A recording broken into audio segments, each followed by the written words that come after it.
네, 안녕하세요. 샤스파입니다. 얼마 전에 기아자동차 K8의 실내가 공개되었습니다. 지지난 영상에서 K8의 실내 유출된 사진을 전해드렸는데요. 그때는 브라운 시트도 아니기도 했고 그 다음에 테스트카이기도 했기 때문에 정확하게 실내를 파악하기는 어려웠는데 드디어 실내가 완전 공개된 모습을 볼 수 있었습니다. 과연 K8의 실내는 어떻게 바뀌었는지, 그리고 또 K8의 실내는 그랜저에 비해서 얼마나 더 나은지 지금부터 함께 살펴보도록 하겠습니다. 영상 시작하기 전에 구독과 좋아요 부탁드립니다.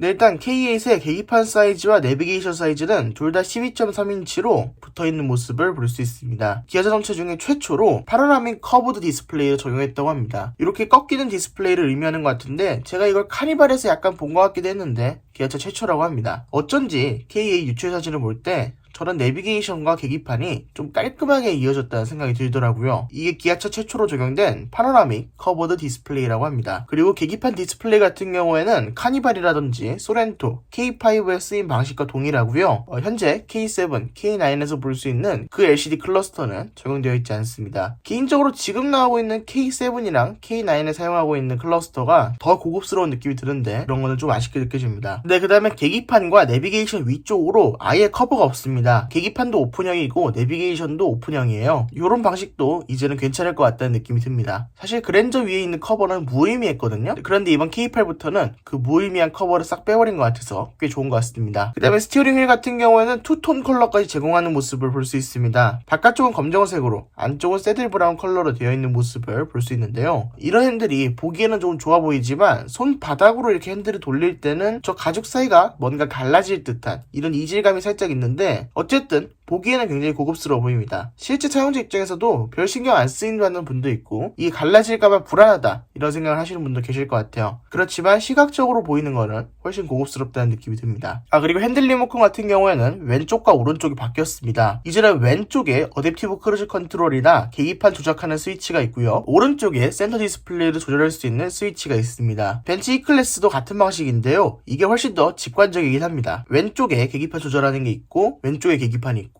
그리고 오른쪽에 내비게이션 조절하는 게 있고 오른쪽에 내비게이션이 있고 굉장히 직관적이긴 하지만 이때까지 현대기아차를 타왔던 분들은 착각하실 수도 있을 것 같습니다. 네, 그리고 기아자동차 최초로 메르디안 사운드 시스템을 적용한 모습을 볼 수 있습니다. 메르디안 스피커가 운전석 쪽에 위에 하나 있고 아래쪽에 하나 있고 그 다음에 A필러 쪽에 트위터까지 마련되어 있는 모습을 볼 수 있습니다. 그랜저 같은 경우에는 풀체인지가 아니다 보니까 좋은 스피커를 15개나 넣어놔도 그렇게까지 소리가 좋다는 느낌이 아니었는데 K7 같은 경우에는 적절한 위치에 스피커를 굉장히 잘 넣어두어서 소리가 어떨지 굉장히 궁금해집니다. 이 자동차의 사운드 시스템 자체가 어떨지 굉장히 궁금해집니다. 도어의 앰비언트 라이트 역시도 굉장히 크게 들어왔습니다. 그 다음에 간접 발광 방식입니다. 그랜저 같은 경우에는 도어 트림에도 없거니와 앰비언트 라이트가 전부 간접 발광 방식이 아니었는데 이 K8 같은 경우에는 간접 발광식으로 되어 있는 모습을 볼 수 있습니다. 그리고 메르디안 스피커 앞쪽으로는 무드 램프가 살짝 더 있는 모습을 볼 수 있는데요. 이거는 카니발이라든지 소렌토에서 볼 수 있었던 생선 비닐 장식이랑 비슷한 모습인 것을 볼 수 있죠. 이 메모리 시트 버튼 같은 경우에도 비닐 장식과 결을 맞춘 모습을 볼 수 있습니다. 메모리 시트가 근데 셋 버튼이 없고 하나 둘 셋, 그러니까 3개의 버튼이 있어요. 메모리 시트를 3개까지 적용할 수 있다는 건 좋은 것 같은데 이게 세팅할 수 있는 셋 버튼은 어디 갔는지 잘 모르겠습니다. 근데 그 다음에 도어 트림을 보시면 도어 트림의 퀼팅이 굉장히 블록블록하게 되어 있는 모습을 볼 수 있습니다. 그랜저에 비해서 훨씬 나은 것 같은데요. 이런 점에 있어서는 그랜저보다 더 나은 고급감을 보여주게 될 것으로 보입니다. 그리고 도어 캐치, 손을 넣고 문을 당겨서 문을 닫는 부분에 역시도 앰비언트 라이트가 들어가 있는 모습을 볼 수 있습니다. 되게 별거 아닌 요소인데 앰비언트 라이트를 드디어 적극적으로 활용한다는 생각이 들어서 굉장히 좋은 것 같습니다. 네, 그리고 가운데 쪽의 요소, 이게 정말 대박입니다. 지금 내비게이션을 조작할 수 있는 게 하나도 없습니다. 그럼 어떻게 센터 디스플레이를 조절하냐 이렇게 생각하실 수도 있는데요. 여기가 터치 스크린으로 되어 있잖아요. 이게 바뀐다고 합니다. 이렇게 바뀝니다. 랜드로버에서 많이 쓰는 방식이거든요. 랜드로버가 온도 다이얼과 통풍 시트, 열선 시트 다이얼을 같이 쓰고요. 공조장치를 표시하는 거랑 주행 모드를 표시하는 거랑 같이 쓰는데 우리나라 자동차에서 이런 걸 볼 수 있을 줄 정말 상상도 못했습니다. 지금은 공조장치가 떠있는 화면이고요. 여기 보이시는 위에 화살표가 있고 아래쪽에 송풍 버튼이 있는 것을 누르시면 송풍 버튼을 눌렀을 때는 공조장치 관련 메뉴가, 그 다음에 위쪽에 내비게이션 관련 버튼을 눌렀을 때는 내비게이션 관련 메뉴가 뜨는 것 같습니다. 왼쪽에 있는 앞유리 앞유리 열선, 뒷유리 열선, 그 다음에 오토 버튼,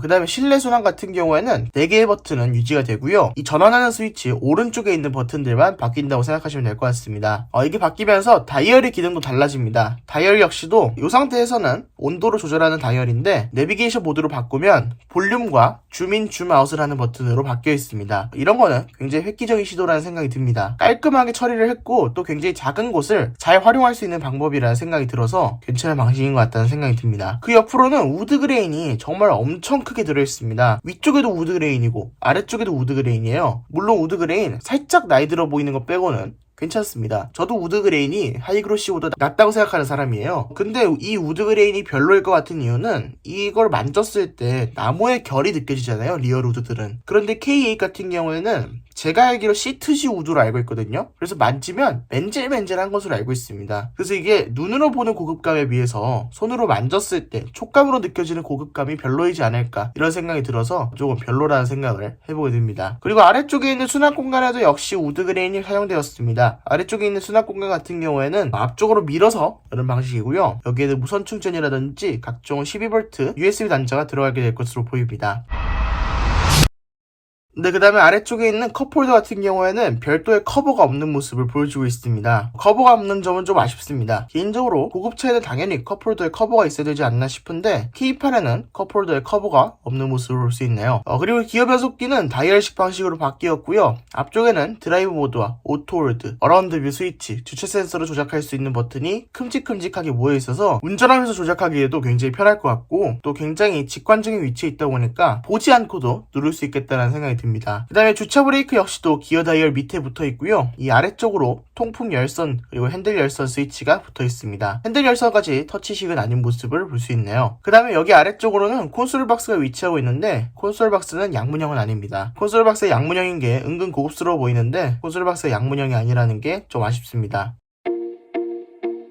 시트 같은 경우에는 나파가죽 큐팅이 들어있는데 스팅어에 비해서는 훨씬 더 적절하게 사용된 모습을 볼 수 있습니다. K8 정도의 시트라면 굉장히 고급스러워 보이기도 하고 그 다음에 색깔도 괜찮고 소재도 괜찮을 것 같다는 생각이 듭니다. 네, 그 다음에 기아 자동차 보도자료 얘기로는 시야가 굉장히 좋아졌다고 합니다. 이 내비게이션이랑 센터필 시야, 그러니까 대시보드 전체 높이를 낮춰서 전면 시야를 확보했다고 합니다. 사실 그랜저 같은 경우에는 사실 전면 시야가 답답하다는 느낌이 가끔씩 들 때가 있거든요. 근데 이 K8 같은 경우에는 대시보드를 굉장히 낮춰서 전면 시야를 시원하게 확보했다고 하니까 이런 부분은 또 기대되는 것 같습니다. 이번 K8 실내를 살펴보니까 우드 그레인 빼면은 진짜 좋은 실내인 것 같습니다. 개인적으로 젊은 사람들을 위해서 그 다음에 나이 들어도 이 시트지 우드를 싫으신 분들을 위해서 알루미늄 옵션이라든지 뭐 다른 옵션을 제공했으면 어땠을까 하는 아쉬움은 남는 것 같습니다. 네, 어쨌든 K8 실내는 아주 괜찮고요. 꽤 좋은 모습을 보여주는데 실제로 나왔을 때 조작감은 어떤지 이런 것도 한번 살펴보도록 하겠습니다. 그랜저보다 나은 것 같은데 그랜저보다 왜 낫지?